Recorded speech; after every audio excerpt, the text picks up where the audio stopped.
I've been paying the rent for 40 years. Yeah. Or something like that. Seems like only yesterday. Thanks for asking me to come down here tonight. Am I supposed to talk or are you supposed to? No, you talk. I'm just getting organized here. You're all ready to go. I'm ready to go. I've never done this before, man. I've been thinking about this. I didn't think about it too much until the last couple of days. I thought, I gotta get up in front of people without a saxophone. I've never gotten up in front of people without a saxophone. Except one time it was a junior high school assembly. And this is the first time since then, and I swore at that time it would be at least this long before I do it. But this feels good, and I'm really not. It's really good to be here tonight, especially in regard to the reason I'm here. Which, you know, up until a couple of days ago, I not really thought about the Hail, Hail, rock and roll. Yeah, man, I remember that was a great time. It was good fun, good music. But I kind of forgot some of the nuts and bolts and the, you know, the little bits and pieces about the film. So I started looking for a copy. I had several copies, but then I had a problem with Mother Nature in Nashville last May, before last anyway, and everything got washed down the creek. So, comes time, I'm thinking, all right, Hail, Hail, rock and roll, what do you know about it? Well, yeah, I remember I was there. What did I do? I played saxophone. All right, I gotta get a little bit deeper than that. So I tried to find the copy, and I couldn't find a copy. I called Jane Rhodes in New York. She didn't answer the phone. I called Keith. Hell, he's where he was. Couldn't get a copy. And so I was sitting in the chair, and I had to turn. The TV was on. I was thumbing through the channel guide, and I saw Hail, Hail, rock and roll. Really? Is this right? I mean, can the divine intervention? Because I've been looking for this, and here it is, man. It's on VH1 Classics. Not only once, but twice, because when I discovered it the first time, it had already gone halfway through. I thought, well, that's better than nothing.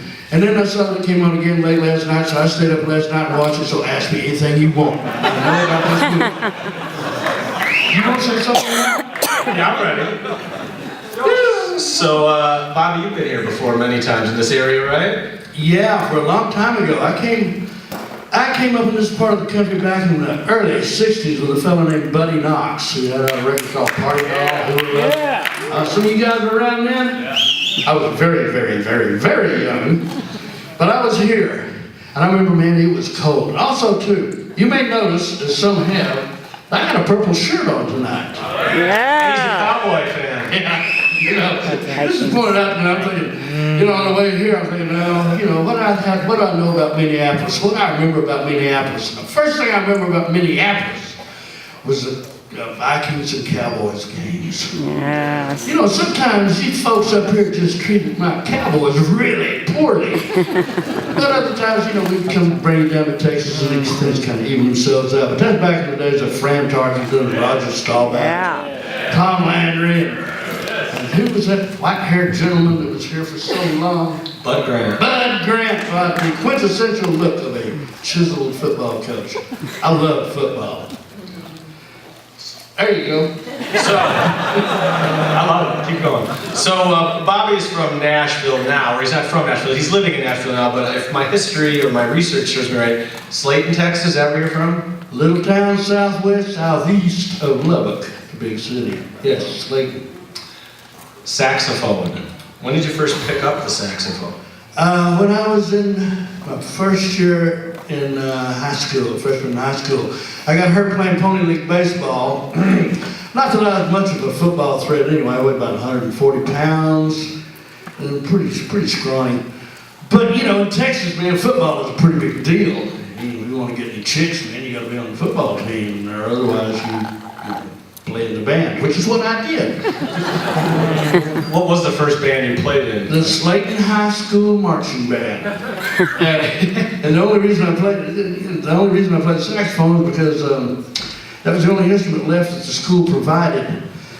And so that's what I got, a big old baritone saxophone that weighed 3,000 pounds and was colder than a witch's tit. But I liked the band bus. The band bus was fun to ride on because you had girls on the band bus. You didn't have girls on the football bus. I saw the advantage of sticking with the saxophone. So once you had the sax, who did you listen to? Who were your influences?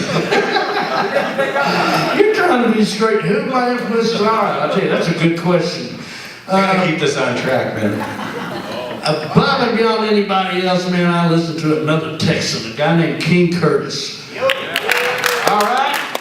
Well, I'm great for Curtis Ousley. I love that man. I had the good fortune of playing on his last album that he recorded before he was tragically murdered.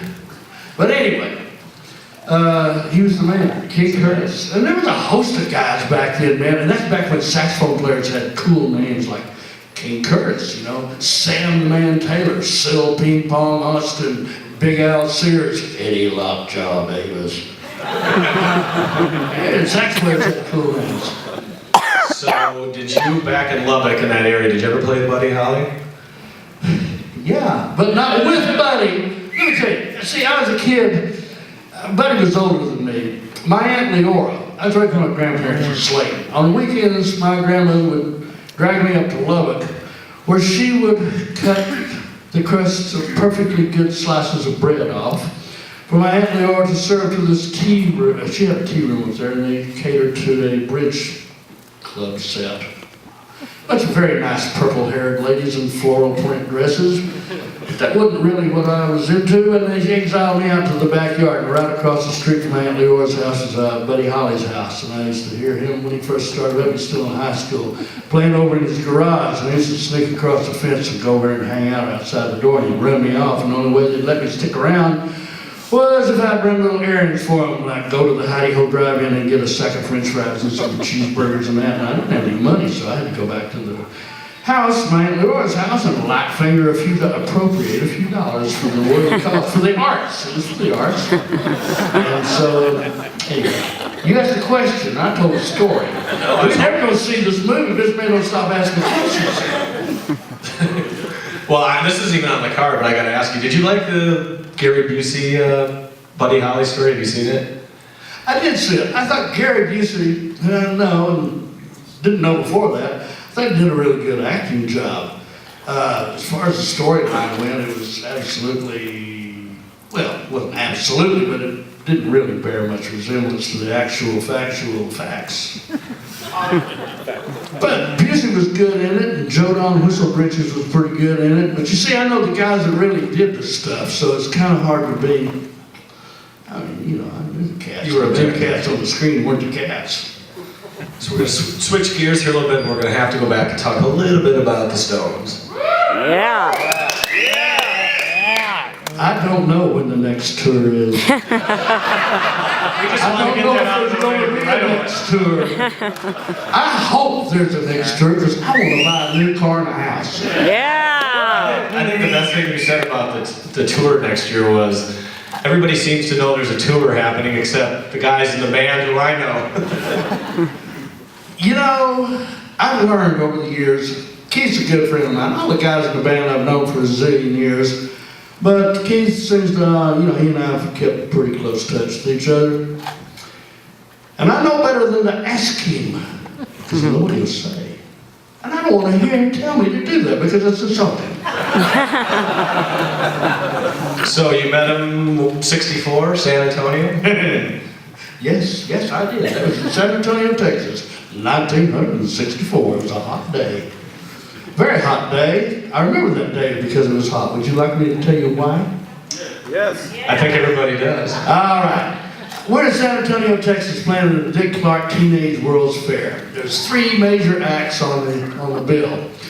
Bobby V, everybody's boy next door, had 3 or 4 hits out. Take good care of my baby, Rubber Ball, Run to Him, and others. But this is the first time I've ever seen the first contingent of the British invasion. Rolling Stones. Well, first they pissed me off. Well, they didn't piss me off, but they kind of, they had a hit record on Not Fade Away, Buddy's song. Buddy to me was sacred. How dare you, whinies, but actually they did a really good version of it, and I was kind of biased against it, but I saw them in San Antonio to say, and we played on 3 or 4 shows, And the first show I was up there ready to just, you know, you look funny, you're pasty-faced, and you're skinny, and I could crush you with a thumb. I'm glad I didn't try. I'd have bit off a hell of a lot more than I could chew. But so we're on stage, and I get you know, back after the gig, first gig, and Keith and Brian are standing there. No, it's not Keith. Brian and somebody are standing in the room next to me, and we, you know, say, all right, you know, and Brian plays saxophone, I play saxophone, and we get to talking out on the balcony, and it comes around to, you know, are you from Lubbock? Did you know Buddy? Yeah, you know, in your songs, Buddy, yeah. And so he drags me into the room and says, hey, Mick, hey, Keith, here's a guy that actually knew Buddy, you know, and isn't this, you know, I was thinking, okay, all right, this is cool.